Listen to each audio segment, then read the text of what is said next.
दोस्तों नमस्कार, मेरा नाम है मिलाप गुप्ता और आप मुझे देख रहे हैं आपके अपने favourite YouTube channel English with मिलाप पर। दोस्तों आज की इस वीडियो में मैं आपको बताऊंगा कि हम सबसे ज्यादा जब इंग्लिश को लिखते हैं यानी कि राइटिंग करते हैं तो गलतियां कर देते हैं। तो अंग्रेजी की राइटिंग में हम अक्सर गलतियां करते क्यों हैं? क्या इसकी कोई ट्रिक है? इसके कोई थंब रूल्स हैं? यानी कि एक बार स्टूडेंट को यह पता चल जाए कि इस वजह से मैं गलतियां करता हूं तो वो दोबारा कभी गलतियां ही नहीं करेगा, क्योंकि उसे तो पता चल गया। तो हम आज इस वीडियो में आपको थंब रूल्स बताने वाले हैं कि कुछ ऐसे रूल्स हैं जिनको आप फॉलो करेंगे तो कभी भी इंग्लिश की स्पेलिंग में मिस्टेक नहीं कर पाओगे, आप राइटिंग में कभी भी गलती नहीं करोगे। उसके बाद एक ऐसी बेस्ट ट्रिक मैं इस वीडियो के एंड में आपको बताऊंगा कि अगर आप वो प्रैक्टिस कुछ समय तक अपने घर बैठे करते हैं तो आप देखेंगे कि एकदम ट्रांसफॉर्मेशन आ जाएगा आपकी इंग्लिश के अंदर। यानी कि कभी भी, चाहे आप लेटर राइटिंग कर रहे हैं, किसी भी तरह की राइटिंग आप करेंगे, आप कभी भी किसी भी वर्ड को लिखने में कोई भी स्पेलिंग एरर या स्पेलिंग मिस्टेक नहीं करेंगे। तो सबसे पहले शुरुआत करते हैं और हम ये बताते हैं आखिर ऐसा होता क्यों है। क्योंकि जब तक डॉक्टर ये पता नहीं करेगा कि ये बीमारी हुई क्यों, तब तक उस मरीज को ठीक करने का फायदा ही नहीं है। क्योंकि दवाई दे के ठीक कर दोगे, वो वही एक्टिविटी पूरे दिन में करेगा जिसकी वजह से वो बीमारी लगी थी, अगले दिन फिर आ जाएगा मुझे फिर बीमारी हो गई। तो बेस्ट डॉक्टर तो वो है जो पहले ये पता करे कि इसका इलाज नहीं करेगा, वो पहले ये पता करेगा ये बीमारी हो क्यों रही है। इसको पहले ये बताएगा कि इसको ऐसा ऐसा मत कर जिसकी वजह से तेरे कोई बीमारी होती है, फिर वो उसको मेडिसिन देगा, वो उसको फ्रूटफुल होगा, बेनिफिशियल होगा। इसी तरह से यहां पर मैं बताऊंगा गलती होती क्यों है, ताकि आपको ये पता लग जाए कि फोकस कहां करना है, और फिर आप ये दोनों ट्रिक को यूज करेंगे और आपकी ये प्रॉब्लम सॉल्व हो जाएगी। ठीक है, अब देखते हैं। सबसे पहले यहां पर देखिए, पहले रीजन मैं आपको बताना चाहूंगा कि ऐसा होता क्यों है। ऐसा होता इसलिए है दोस्तों, यहां पर देखिए नंबर 1 पे क्या लिखा है, 26 लेटर्स प्रोड्यूस 44 साउंड्स। मतलब समझे आप?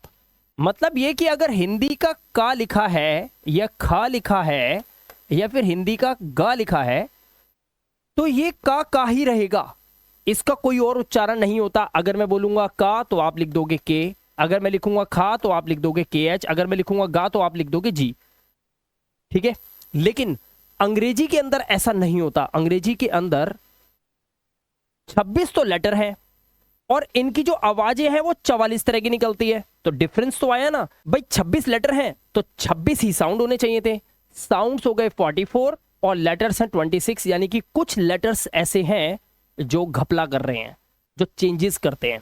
ठीक है, अब यहां पर देखिए, जैसे इस वर्ड को लिखा है NAME, सिर्फ ये ए, सिर्फ एक ए है, लेकिन इसके कई तरह के साउंड हैं।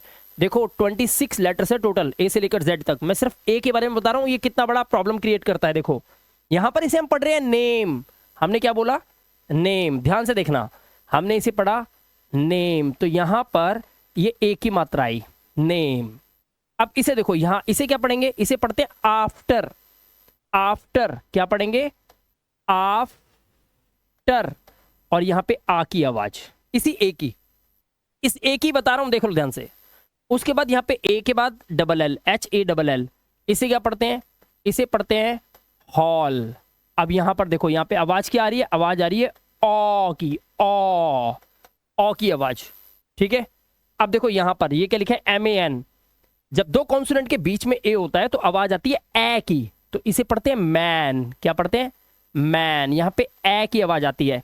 अब यहां पे देखो, यहां पर ए था, यहां आवाज थी ने, ए की आवाज ए, और यहां पर आवाज आ रही है ए। और क्यों आ रही है ऐसा? क्योंकि यहां पर जब भी ए के बाद एक कॉन्सोनेंट को छोड़कर ई आता है तो ए का उच्चारण ए होता है, लेकिन दो कॉन्सोनेंट के बीच में ए आता है तो ए की आवाज देता है, जैसे कि ये दे रहा है मैन। इसी तरह से यहां पर देखो RAT, अब इसे राट नहीं पढ़ेंगे, राट। दो कॉन्सोनेंट के बीच में ए है, इसलिए इसमें आवाज आएगी ए की, तो इसे पढ़ते हैं रैट। यहां पर रैट की आवाज आती है। इसी तरह से इस वर्ड को देखिए, यहां पर RARE, यहां पर इसे पढ़ते हैं रैर, तो यहां पर एया की आवाज आ रही है, रेया। एया की आवाज आ रही है, एया की आवाज, रेया। इसी तरह से इसे पढ़ते हैं अलर्ट।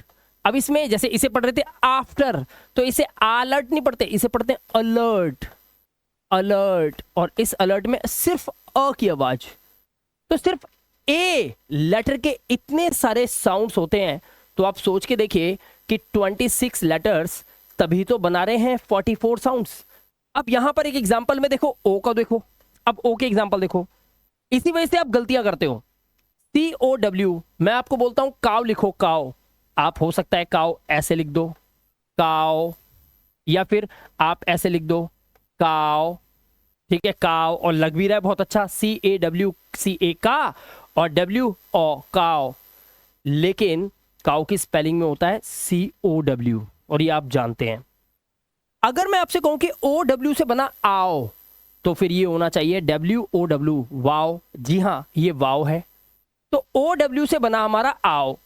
अच्छा, OW जब आओ बनाता है तो ROW बनना चाहिए राव, लेकिन ऐसा है नहीं, इसे पढ़ते हैं रो।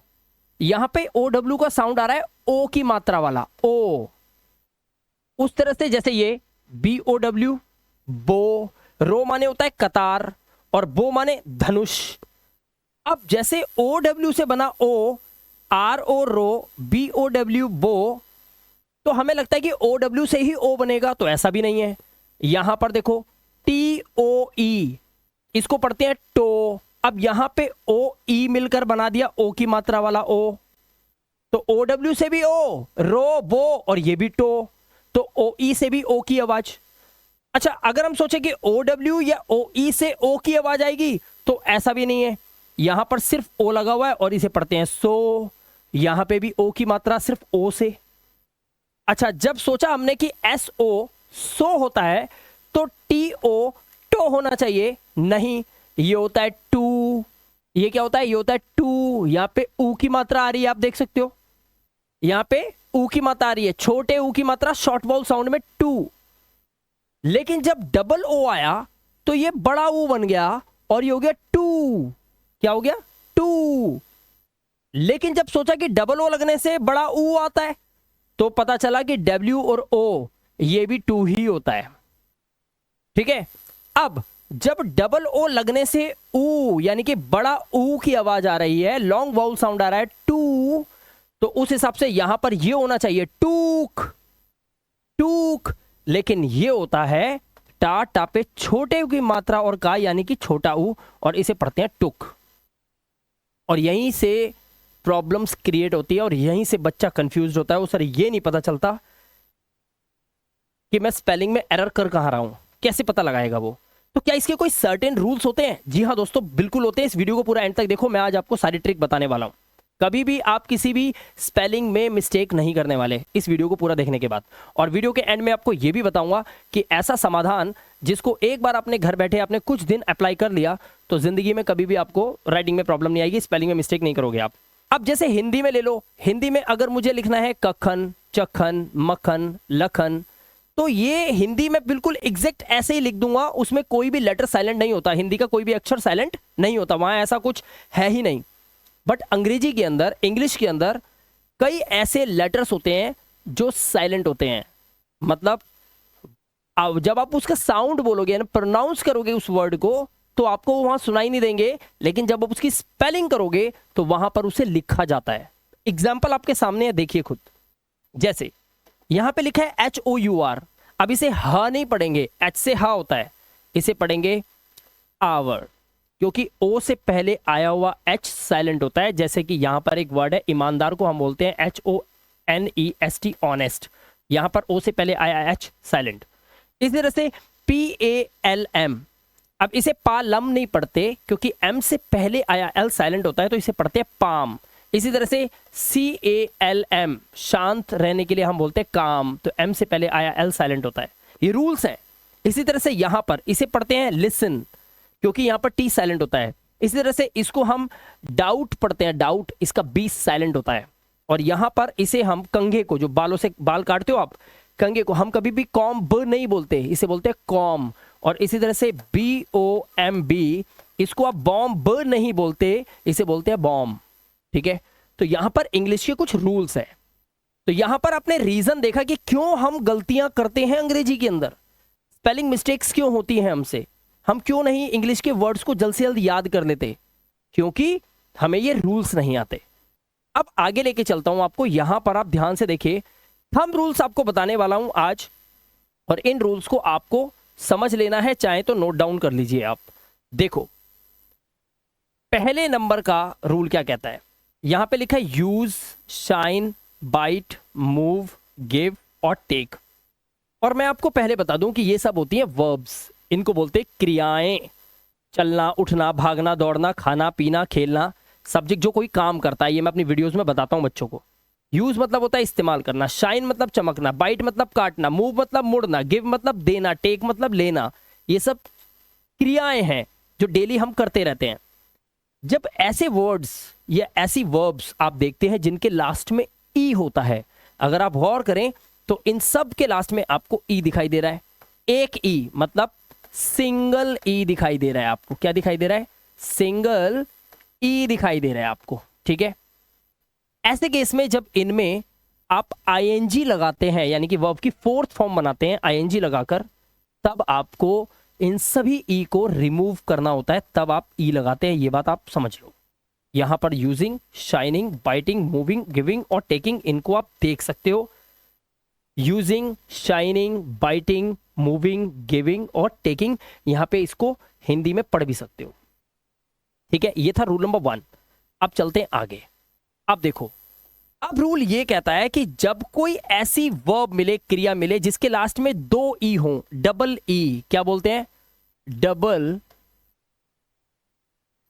डबल आपको ई दिखाई देता है, डबल ई, तब आपको कोई भी ई रिमूव नहीं करना है, सीधा आईएनजी लगा सकते हैं। एग्री तो आईएनजी, फ्ली आईएनजी, सी आईएनजी, ठीक है। ये रूल नंबर 2 हो गया। आगे चलें। आप देखो रूल नंबर 3। अब रूल नंबर 3 से प्रॉब्लम क्रिएट होती है, ध्यान से देखिए। यहां पर ये जो लिखा हुआ है ये सभी है वर्ब्स, पहली बात तो क्रियाएं हैं ये, ठीक है। अब यहां पर देखिए GET get, SIT sit, BEG beg, RUN run, CUT cut, edit, debit और क्रेडिट, ये लिखा हुआ है, नॉर्मल वर्ड्स हैं, डेली रूटीन में आप आई होप समझते होंगे, सुनते होंगे। जब आप इस स्पेलिंग को, इस वर्ड को आईएनजी फॉर्म में लेके जाते हैं, तब आपने देखा यहां पर गेटिंग लिखते समय डबल टी आ गया, सिटिंग में डबल टी, बैगिंग में डबल टी, रनिंग में डबल टी, कटिंग में डबल टी। सिर्फ यहां तक देखो, अभी पहले सिर्फ यहां तक, ऊपर तक, ठीक है। इन सभी वर्ड पे जैसे ही आईएनजी लगा तो आपने देखा इसके लास्ट गेट का टी डबल टी हो गया, सिट का टी डबल टी हो गया, बैग का जी डबल जी हो गया, रन का एन जो है वो डबल एन हो गया और कट का टी डबल टी हो गया। ये यूं हुआ कि जब भी किसी, ये जो हमारी वर्ब है, ये हमारी क्रिया है, इसके लास्ट में क्या लगा हुआ है? टी, टी, जी, एन और टी। तो हमारे ए से लेकर जेड तक, ए टू जेड तक जितने भी हमारे लेटर्स होते हैं दोस्तों, बच्चों कितने लेटर्स होते हैं? 26। इनमें से 5 हमारे होते हैं वाउल्स। क्या होते हैं? वाउल्स। कौन कौन से? ए, ई, आई, ओ और यू। और यही हमारी अंग्रेजी की मात्राएं होती हैं। बच्चों को पता नहीं, बच्चे कहते हैं सर छोटे ऊ की मात्रा, बड़े ऊ की मात्रा, ओ की मात्रा, अंक की, बिंदी, ये सब हमारी हिंदी की मात्राएं होती है, लेकिन इंग्लिश की थोड़ी मात्राएं होती है। इंग्लिश में तो एबीसीडी होता है। हाँ, अच्छा, इंग्लिश की मात्राएं होती हैं। इस बात को भेजे में आज डाल लो सारे के सारे जो वीडियो को देख रहे हो। ए, ई, आई, ओ, यू हमारी अंग्रेजी की क्या है? बोलो बोलो, मात्राएं। इसीलिए यहां घपला हो रहा है। अब कैसे हो रहा है ध्यान से देखना। गेट में लगा है टी, और टी से पहले आप देखो एक वाउल लगा हुआ है। इसी तरह से यहाँ पे टी से पहले एक वाउल, यहाँ पे जी से पहले एक वाउल, यहाँ पे एन से पहले एक वाउल और यहाँ से टी से पहले एक वाउल। तो हमारे ए टू जेड जितने भी लेटर्स होते हैं उसमें से ए, ई, आई, ओ, यू यानी कि 5 तो हो गए हमारे वाउल्स। बाकी 21 कितने बचे? 21 बचे। और 21 क्या होते हैं? हमारे होते हैं कॉन्सोनेंट्स। 21 क्या होते हैं? कॉन्सोनेंट। तो जब भी किसी कॉन्सोनेंट से पहले एक वाउल है, कॉन्सोनेंट से पहले एक वाउल, तो ऐसे में जब आप इस वर्ड में आईएनजी लगाते हैं, इसको फोर्थ फॉर्म में लेके जाते हैं, तो जो हमारा कॉन्सोनेंट होता है वो डबल हो जाता है। ये रूल है। तो हमने देखा यहां पर गेट का गेटिंग हो गया, सिट का सिटिंग हो गया, बैग का बैगिंग हो गया, रन का रनिंग हो गया और कट का कटिंग हो गया। अब क्योंकि आपने देखा यहां पर भी आई टी के बाद टी से पहले एक हमारा वाउल है, यहां पे टी से पहले एक वाउल है, यहां पे भी टी से पहले एक वाउल है। तो एडिट, डेबिट और क्रेडिट में जब हमने आईएनजी लगाया तो यहां तो डबल टी नहीं हुआ। यह भी आपका सवाल बन सकता है। तो सुनो दोस्तों, यहां पर ये जो 3 चीजें मैंने आपको लिखे, ये है एक्सेप्शनल केसेस, यानी कि हमारी इंग्लिश का जो स्टैंडर्ड रूल है, जो होना ही होना है, जो आपको याद ही याद रखना है, जो हर वर्ब के साथ काम करेगा, वो रूल ये है जो आपने सीखा आज इस वीडियो में। लेकिन आपने ये भी देखा कि 3 ऐसे वर्ड्स हैं, इंग्लिश के वर्ड्स हैं कुछ, जिनमें ये रूल्स अप्लाई नहीं होते और इसको बोलते हैं एक्सेप्शनल केसेस। और exceptional cases are there always everywhere. ठीक है, एक शक्ल के 5-5 आदमी हैं इस दुनिया के अंदर। आप कभी कुछ ऐप्स वगैरह जो बताते हैं, आप अपनी फोटो लगाओ आपको निकल के आ जाएंगे, इसका मतलब है ऊपर वाले से भी थोड़ी बहुत गड़बड़ हो गई है। तो यहाँ पे भी एक्सेप्शनल केसेस हैं, आपको ये समझने होंगे, समझ जाएंगे, याद करेंगे, आ जाएगा समझ। ज्यादा नहीं है, कुछ है, ठीक है, बट ये तो स्टैंडर्ड रूल है, तो आपको आज पता चल गया। अब आगे चलते हैं, रूल नंबर 4, ध्यान से देखना। अब रूल नंबर 4 में क्या हुआ, हमें कुछ ऐसी वर्ब्स मिली जिनमें हमारा जो ये कॉन्सोनेंट है L, T, T, P, N है, और एक और है, देखो ये रहा एल, इससे जस्ट पहले आप देखो तो एक वाउल नहीं है, दो वाउल लगे हुए हैं, 2 वाउल्स। जैसे फील में 2 ई है, फिर एल लगा हुआ है, देख रहे हो। वेट में ए और आई लगा हुआ है, ध्यान से देखो। मीट में डबल ई, वीप में डबल ई, इसमें ए आई, इसमें डबल ओ, और फिर एल है। एन से पहले ए आई, पी से पहले डबल ई, टी से पहले डबल ई, टी से पहले ए आई, एल से पहले डबल ई। जब भी किसी वर्ब में या वर्ड में आपको आईएनजी लगाना हो और उसमें लास्ट में कॉन्सोनेंट से पहले 2 वाउल दे रखे हो, दोस्तों कुछ भी डबल करने की जरूरत नहीं है, ऐसे ही लिखकर आईएनजी लगा देना। ये देखो, ये रूल है, ऐसे लिखा आईएनजी लगा देना। क्लियर हो गई बात? ये हमारा 4th रूल क्लियर हो गया, खत्म हो गया। आगे चलें। अब रूल नंबर 5, आपको कुछ ऐसे वर्ड्स मिलेंगे इंग्लिश के अंदर जिनके लास्ट में आएगा आई ई, ये हैं वर्ड्स, जैसे डाई, लाई, टाई और वाई। इसमें जब भी आप आईएनजी लगाएंगे, क्योंकि ये वर्ब्स हैं और इनमें जब आपको आईएनजी लगाना है, यानी कि आपका एक वर्ड है जिसमें आई ई लास्ट में है, इसमें आपको आईएनजी लगाना है। तो जब आप आईएनजी लगाएंगे तो ध्यान रखना, ये जो आई ई है ये कन्वर्ट हो जाएगा वाई में। आई ई किस में कन्वर्ट हो रहा है, देखो ध्यान से, वाई में। आई ई किस में कन्वर्ट हो रहा है, देखो ध्यान से, देखो वाई में। किस में कन्वर्ट हो रहा है आई ई, बताओ, वाई में। सीख रहे हो? उसके बाद आपको आईएनजी लगा देना है। क्लियर हो गई बात? पढ़ेंगे कैसे, डाइंग, लाइंग, टाइंग और वाइंग, और आप क्या करेंगे, आई ई हटा देंगे और वाई लगा के आईएनजी लगा देंगे। ठीक है, ये रूल समझ में आया? ये था 5th रूल। चलो आगे चलते हैं। अब रूल नंबर 6 में देखो क्या हो रहा है। अब जरा रूल नंबर 6 देखो। लेकिन आपको कुछ ऐसी वर्ब्स मिलेंगी जिनमें वाई लास्ट में होगा, देखो ध्यान से, है ना, वाई लास्ट में है ना। जब आपको इनमें आईएनजी लगाना हो तो आप डायरेक्ट इनमें आईएनजी लगा देना। वाई से पहले ए है, वाई से पहले डी है, यहां पर एक वाउल है वाई से पहले, यहां पर एक कॉन्सोनेंट है, यहां पर एक कॉन्सोनेंट है वाई से पहले, और यहां पे भी एक कॉन्सोनेंट है। लेकिन इससे कोई फर्क नहीं पड़ता, जब आप इसमें आईएनजी लगाते हैं तो डायरेक्ट आपको आईएनजी लगाना है। लेकिन कोई ऐसा वर्ड है जिसके लास्ट में आई ई हो, तब आपको वाई आई एन जी करना पड़ेगा। जैसे आपने अभी देखा D I E, die, die मतलब मरना, तो जब इसमें आप आई एन जी लगाएंगे तो D Y I N G कर देंगे। ये मैंने आपको इससे पहले वाले रूल में बताया था, तो कंफ्यूज मत होना। आई ई को वाई करके आई एन जी करते हैं, लेकिन वाई के केस में सिर्फ आई एन जी लगा देना। Rule number 6 clear. अब आ जाओ रूल नंबर 7 में। लेकिन यहां पर आपको फोकस करना है, और यहां पर बहुत सारी गलतियां बच्चे करते हैं, खास तौर पे प्रेजेंट इंडेफिनिट टेंस के अंदर। जब आप किसी भी वर्ब के साथ एस और ईएस अप्लाई कर रहे होते हैं, उस वक्त बच्चे या आप सबसे ज्यादा इसमें गलती करते हो। यहां पर एक स्टैंडर्ड रूल काम करता है जो मैं आपको इस वीडियो में बताने वाला हूं। प्रेजेंट इंडेफिनिट टेंस के अंदर जब भी हमारा सब्जेक्ट 3rd पर्सन सिंगुलर होता है, यानी कि ही, शी, इट और एनी सिंगुलर नेम जब होता है, तो उसके बाद डायरेक्ट जब कोई वर्ब हम लगाते हैं, कोई भी क्रिया हम लगाते हैं, तो उसमें हमें यह ध्यान रखना होता है कि हम इसमें एस लगाएं या ई एस लगाएं। ये सिर्फ होता है जब प्रेजेंट इंडेफिनिट टेंस के अंदर आपका जो सब्जेक्ट होता है वो होता है ही, शी, इट और एनी सिंगुलर नेम।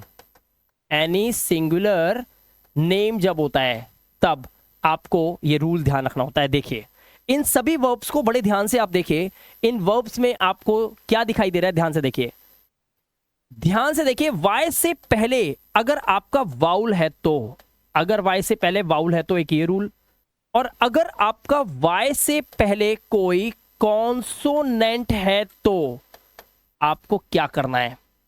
अगर आपके वाई से पहले कोई वाउल दिया हुआ है, दोस्तों आंख बंद करके वाई के साथ एस लगा देना। लेकिन अगर वाई से पहले कोई कॉन्सोनेंट दिया हुआ है, जैसे आर, पी, एन, टी, के, ये कॉन्सोनेंट होते हैं, ये दे रखा है, मैं एग्जांपल दे रहा हूं, अगर ये दे रखा है तो आपको y को हटा देना है और y की जगह पे आपको लिखना है IES। y की जगह I कर देना और फिर ES लगाना, यानी कि y की जगह आप I लिख दोगे और फिर आप लगाओगे ES, S मत लगाना। अब यहां पर देखिए y से पहले a दे रखा है इसलिए हमने s लगाया, बात खत्म कर दी। y से पहले u दे रखा है जो कि एक वाउल है, हमने बाइज कर दिया।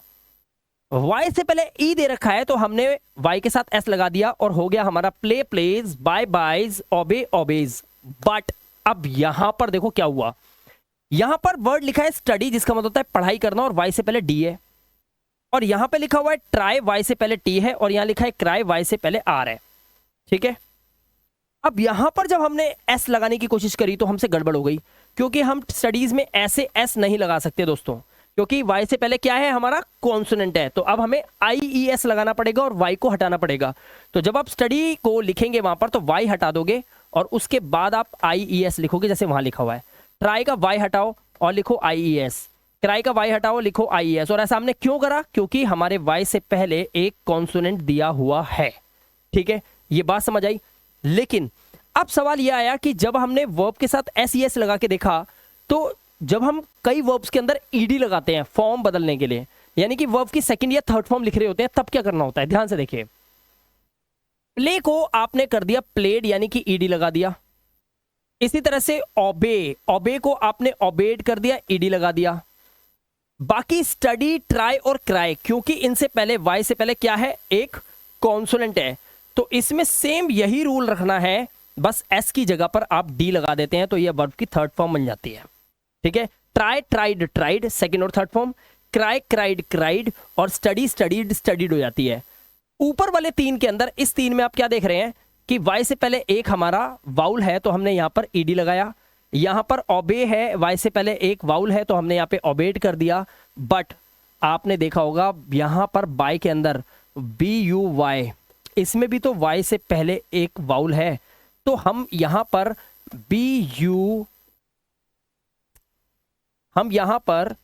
BUY ED क्यों नहीं करते, ये क्यों नहीं करते पता है आपको क्यों नहीं करते, क्योंकि प्ले और ओबे ये दोनों हमारी एक रेगुलर वर्ब है, और बाय जो है ये हमारा बाय, ये एक इररेगुलर वर्ब है, जो कि अपनी प्रीवियस वीडियोस में कई बार आपको बता चुका हूं। इसीलिए इररेगुलर वर्ब है, इसीलिए बाय का बॉट होता है सेकंड और third form, buy, bought, bought. जैसे कैच का होता है कॉट, कॉट, कैच मतलब पकड़ना। इसी तरह से यहां पर बाय का बॉट, बॉट होता है, लेकिन प्ले और ओबे इन दोनों के साथ आप ED नॉर्मल लगा लेते हैं। तो यहां पर आपने इंग्लिश के स्टैंडर्ड रूल्स देखे, रूल 7 तक मैं आपको आज बता चुका हूं और ये आपने सही से समझ लिया, आई होप। अब यहां पर रूल नंबर 8 क्या कहता है, ध्यान से देखिए। रूल नंबर 8 के अंदर सबसे ज्यादा मिस्टेक स्टूडेंट्स करते हैं, क्योंकि यहां पर आवाज आती है डबल ई की, यानी कि लॉन्ग वाउल साउंड ई की आवाज आती है। जैसे हिंदी के अंदर एक होती है हमारी छोटी ई की मात्रा और एक होती है हमारी बड़ी ई की मात्रा। बड़ी की मात्रा हम इस तरह से लगाते हैं और छोटी की मात्रा हम इस तरह से लगाते हैं। मैं इसकी बात कर ही नहीं रहा, मैं बात कर रहा हूं बड़ी की मात्रा की, यानी कि इसकी बात हम नहीं कर रहे, हम कर रहे हैं इसकी बात। यहां पर डबल ई साउंड निकलता है कब, जब हमारे किसी वर्ड के अंदर IE दे रखा हो या फिर CEI दे रखा हो। इस कॉन्सेप्ट को आपको समझना है। देखिए, फॉर लॉन्ग ई साउंड के लिए, यानी कि लंबे ई साउंड को लाने के लिए आपको याद रखना है I होना चाहिए बिफोर E, यानी कि E से पहले I अगर आ रहा है किसी वर्ड के अंदर तब, एक्सेप्ट आफ्टर C, मतलब सिर्फ C को छोड़कर, यानी कि C लेटर को छोड़कर जब भी कोई लेटर आएगा उसके बाद जब आप इंग्लिश लिखेंगे तो I जो होगा वो बिफोर E होगा, E से पहले होगा। जैसे यहां पर देखिए, इस वर्ड को मान लीजिए बोलते हैं पीस, तो इसमें लॉन्ग वाउल साउंड है और यहां पर देखिए P लिखा है इसीलिए यहां पर IE है, यहां पे F लिखा है IE, फील्ड, BEL, L के बाद IE तो बिलीव, CH, H के बाद IE तो चीफ, इस तरह से GR के बाद IE तो ग्रीफ, और इन सब के अंदर मैंने E का साउंड लिया, long vowel sound, piece, field, believe, chief, grief. इसी तरह से यहां पर H के बाद आई है तो आर्चीव, यहां पर R के बाद आई है तो रिट्रीव, यहां पर L के बाद आई है तो रिलीव, और इसे देखिए डीजल, क्या बोला मैंने, डीजल, D के बाद आई, डीजल, और इसी तरह से BRIEF, तो इसे मैंने पढ़ा ब्रीफ, क्या पढ़ा? ब्रीफ। और ये सब जो है इन्हें हम पढ़ेंगे long vowel sound. Long vowel sound यानी कि लंबा ई की आवाज दिया हमने, लॉन्ग ई वाउल साउंड, ठीक है। बट अब यहां पर ध्यान से समझना, यहां पर आप देख रहे हैं क्या लिखा है? ई आई, ई आई, ई आई, ई आई और ई आई। और ये सारे ई आई जो हैं यहां पर आई ई नहीं है, एक्सेप्ट सी लिखा था ना, सी को छोड़कर आई ई, लेकिन सी है तो ई आई, तो ई इधर हो जाएगा और आई उधर हो जाएगा, ठीक है। जैसे सीलिंग, अब सीलिंग में आप ऐसे नहीं लिख सकते, CIELING, गलत। सी है, आई को उधर कर दो, ई को इधर कर दो। अब लिखोगे, अब रूल बनेगा ई बिफोर आई, ठीक है। तो इसीलिए यहां पर रिसीव की स्पेलिंग दुनिया गलत लिखती है, यहां सी है तो इसलिए आई ई नहीं ई आई लगता है। परसीव के अंदर सी के बाद ई आई, डिसीट के अंदर सी के बाद ई आई, और रिसीट जो हमारी रसीद होती है, रसीद, एक तो इसका प्रोनाउंसिएशन ठीक कर लो आप, इसका प्रोनाउंसिएशन होता है रिसीट ना कि रिसिप्ट, इसे रिसिप्ट मत बोलना, ये होता है रिसीट। और दूसरी बात, इसकी स्पेलिंग में सी है इसलिए ई आई लगाना, आई ई मत लगाना। तो जब भी आपकी किसी वर्ड स्पेलिंग के अंदर लॉन्ग वाउल साउंड ई आ रहा हो और आप आई ई और ई आई में कंफ्यूज हो, तो ध्यान रखना, देख लेना आपका जो लेटर है वो सी तो नहीं है। अगर सी है तो ई आई लगा देना आंख बंद करके, लेकिन अगर सी की जगह पे कोई और है ना, तो दोस्तों आई और ई ही लगाना है। क्या रूल लगाना है? आई बिफोर ही, ठीक है। लेकिन क्या ये कह देना कि हमेशा सी के बाद ई आई ही आएगा, ये गलत है। तो ये गलत है क्योंकि कुछ ऐसे वर्ड्स हैं जिनमें यहां पर आप देख सकते हैं सी के बाद आई ई लगा हुआ है, ना कि ई आई। सी के बाद आई ई, यहां पे देखो सी के बाद आई।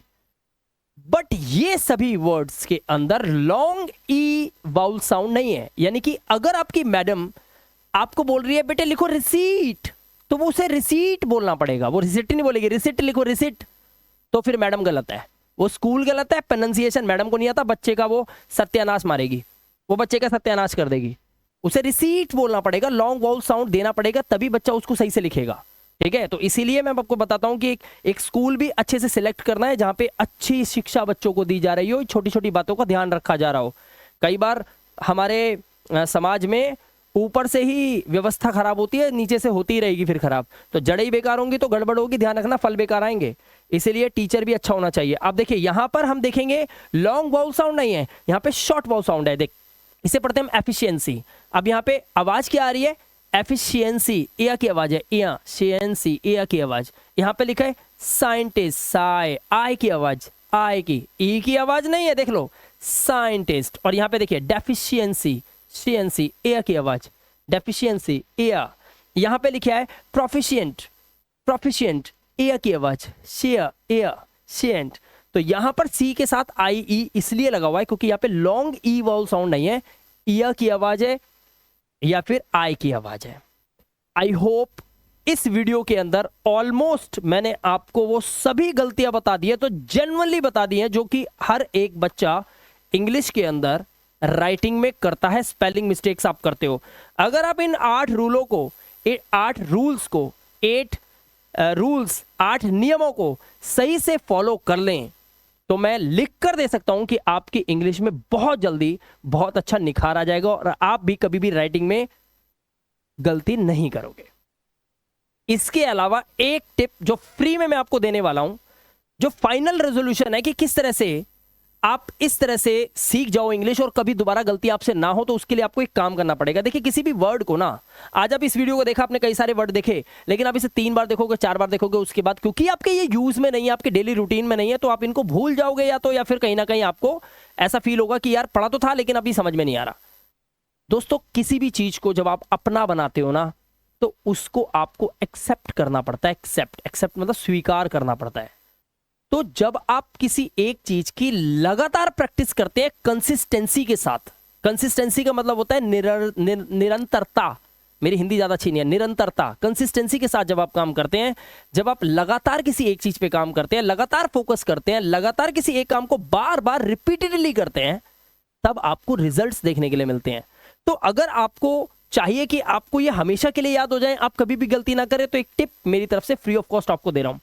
आप किसी भी न्यूज़पेपर को ले सकते हैं, किसी भी बुक को ले सकते हैं और डेली 15 से 20 मिनट की राइटिंग करें, चाहे वो वर्ड आपको उसका मतलब पता हो ना पता हो, चाहे आपको पता हो कि मैं जो लिख रहा हूं मुझे कुछ समझ में नहीं आ रहा, लेकिन आपको एग्जैक्टली वैसा ही लिखना है जैसा कि सामने आपकी कॉपी में या किताब में लिखा हुआ है, आपके न्यूज़पेपर में उस हेडिंग में लिखा हुआ है। आपको उसे लिखना है बट इन इंग्लिश, और उसे लिखते रहिए लिखते रहिए लिखते रहिए। जब आप ऐसा कॉन्टिन्यूसली करेंगे फॉर 4 to 5 months, ये करना पड़ेगा आपको। ये आपकी जिंदगी आपको बदलना है तो आपको समय देना पड़ेगा। ये इन्वेस्टमेंट आपकी है, फ्रूट भी आपको मिलेगा फ्यूचर में, पहले इन्वेस्टमेंट लगेगी। किसी भी काम में पहले इन्वेस्टमेंट चाहिए भाई। अब जब आप ऐसा करोगे, लगातार लिखोगे, तो आपके ब्रेन के अंदर बहुत सारा मैसेज जाएगा डेली कि यार इस वर्ड को मैं रोज लिखता हूं, इसका ये स्पेलिंग है, ये स्पेलिंग है। ऐसे करते करते करते करते आप देखेंगे आपको तो पता भी नहीं चलेगा, आपका ब्रेन ट्रेंड हो जाएगा और आप ये गलतियां फिर दोबारा नहीं करेंगे। फिलहाल इस वीडियो में यही इंफॉर्मेशन मेरे को आपको देनी थी, और एक छोटी सी इंफॉर्मेशन और देनी है दोस्तों। अगर आप हमारी इस वीडियो को पसंद किया है, आपको लगता है कि आप भी स्पेलिंग मिस्टेक करते हो, आपको अंग्रेजी पढ़ने में बड़ी प्रॉब्लम होती है, बिल्कुल काखागा से अंग्रेजी सीखना चाहते हो, तो दोस्तों इसके लिए हमारा एक कोर्स लॉन्च हो चुका है, जिसके बारे में अभी आपको डिटेल में बताता हूं। जैसा कि दोस्तों आप स्क्रीन पे देख सकते हैं, मेरा एक न्यू कोर्स लॉन्च हुआ है जिसका नाम है 0 to हीरो लेवल कोर्स। और यहां पर मैं बिल्कुल काखागा से अंग्रेजी को पढ़ना लिखना और बोलना पूरे हिंदुस्तान को सिखाने के लिए तैयार हो चुका हूं। दोस्तों हमारे इस कोर्स के अंदर ये फीचर्स आपको मिलते हैं, जैसे कि लाइव क्लासेस मिलती हैं, पीडीएफ्स मिलते हैं, जो भी आप पढ़ोगे उसका पीडीएफ आपको मिलेगा। हर वीकली टेस्ट होता है, 100 रिकॉर्डेड वीडियोस मिलेंगी जिनमें कि आपको पीडीएफ भी साथ में दिए जाएंगे, और लाइव क्लासेस भी चलेंगे जिसमें सारे डाउट्स क्लियर होते हैं। बेसिक से लेकर एडवांस ग्रामर भी आपको सिखाई जाएगी। एक अंगूठा छाप व्यक्ति सबसे पहले वो ये चाहता है कि वो अपना नाम लिखना सीख जाए, वो चाहता है कि उसे इंग्लिश के छोटे छोटे वर्ड्स को पढ़ना आ जाए। पहला उसका स्टेप यही होता है। उसके बाद वो धीरे धीरे आगे बढ़ता है, तब जाकर कहीं उसको बेसिक ग्रामर सीखनी चाहिए, एडवांस्ड ग्रामर सीखनी चाहिए, तब जाकर वो इंग्लिश बोलना सीखता है। दोस्तों थोड़ा सा सफ़र थोड़ा भारी है, थोड़ा लंबा है, लेकिन इम्पॉसिबल तो नहीं है, ये पॉसिबल है। और ये सब कुछ होता है सिर्फ 1 साल के ड्यूरेशन के अंदर मतलब विद इन 1 ईयर का मतलब ये होता है कि 1 साल के अंदर हो सकता है 4 महीने में आप सीख जाओ। आपकी कैपेसिटी अच्छी है, आप 6 महीने में सीख जाओ। आपकी कैपेसिटी अच्छी है, आप 7 महीने में सीख जाओ। कोई बहुत अच्छी एफिशिएंसी रखते हैं बच्चे, जिनका कैलिबर बहुत ज़्यादा है, वो 2 से 3 महीने में निपटा देते हैं। और इसका प्राइस हमने रखा है सिर्फ 2000 रुपीज़। और इसमें मैं गारंटी देता हूं कि आपको इंग्लिश बोलना ज़रूर आएगा, बट आपको वो करना पड़ेगा जैसा जैसा मैं आपको क्लास के अंदर बताता हूं। इस कोर्स को लेने के लिए आपके पास 3 ऑप्शन है। पहला ऑप्शन, इस वीडियो के डिस्क्रिप्शन में मैंने ऐप का लिंक दिया है, क्लिक करिए, ऐप डाउनलोड कीजिए और आप आ सकते हैं मेरी मास्टर क्लास के अंदर। दूसरा ऑप्शन मैं आपको देता हूं, प्ले स्टोर पर डायरेक्ट जाओ, वहां पे लिखो इंग्लिश विद मिलाप, और वहां से इस ऐप को डाउनलोड करके भी हमारे कोर्स को परचेज कर सकते हैं। तीसरा सिंपल ऑप्शन है, अपना छोटा सा टेस्ट दे दो। इन नंबरों पे कॉल करो, हमारी टीम से बात करो, आपका एक छोटा सा टेस्ट होगा, वो आपको खुद बताएंगे, खुद आपको सजेस्ट करेंगे कि कौन सा कोर्स आपके लिए बेस्ट है, और वो कोर्स आपको लेकर हमारी क्लास को ज्वाइन करना है। और आप देखेंगे बहुत अच्छे रिजल्ट्स आपको कुछ ही दिनों में मिलने शुरू हो गए हैं। फिलहाल दोस्तों इस वीडियो में इतना ही। मैं मिलाप गुप्ता मिलूंगा आपसे अपनी इंटरेस्टिंग वीडियो के साथ। Till then, good bye.